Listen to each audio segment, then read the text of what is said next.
Hello everyone, আসসালামু আলাইকুম। Welcome to my channel.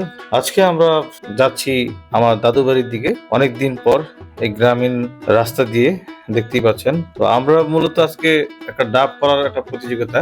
এখানে আমরা আসলে আমার বাপ চাচা কেউই থাকে না। তো এখানে আসছিলাম। আমার চ্যানেলটা তো জানেনই, সবসময় কৃষি বিষয়ক নিয়ে কথা বলা। তো তারই একটি অংশ হচ্ছে ডাব। ডাব কিভাবে পারতেছি, এই আমার কিছু ছোট ভাই ব্রাদার প্লাস আমার মানে আত্মীয় স্বজনের কিছু লোকজন প্লাস আমার দাদা এবং আমার তালই সম্পর্কে মানে যেটাকে বলে বোনের শ্বশুর আর কি। তো এখানে আমরা কিভাবে কি করতেছি সবকিছু আজকে আমরা এই ভিডিওতে দেখতে পাবেন। তো চলুন আমরা ভিডিওটা শুরু করতে পারি।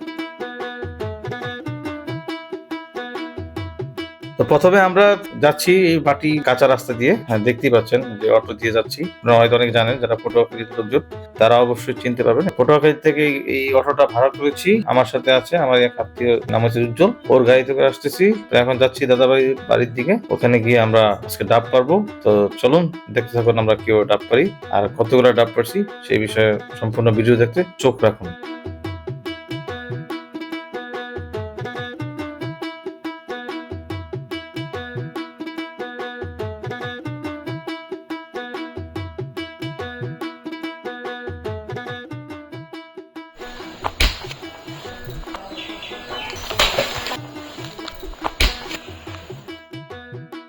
আচ্ছা, আর একটা বিষয় শুরুতেই আমি যেটা বলেছি, আপনারা অনেকেই হয়তো কোশ্চেন করতে পারেন যে আপনার বাচ্চা ছাড়া এখানে কেউ থাকে না। আসলে মূলত বিষয়টা হলো আমার দাদা দাদি মারা যাওয়ার পর থেকে এখানে আসলে কেউ থাকে না। সো এই জন্য আমাদের বাড়ির অবস্থা এই দেখতেই পাচ্ছেন, একবারে বাড়ির অবস্থা খুব নাজেহাল আর কি, যেটাকে বলে। এখানে কোনো মানুষ কেউ থাকে না, তো একটা ছোট বাড়ি আছে।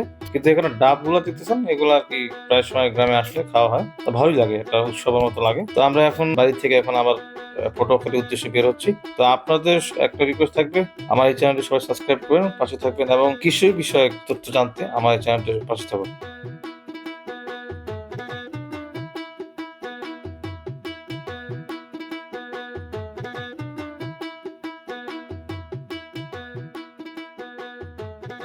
আমার চ্যানেলটির নাম হচ্ছে মাটি কথা। কৃষি বিষয়ক যে কোনো বিষয় নিয়ে জানতে চোখ রাখুন মাটি কথার সাথে।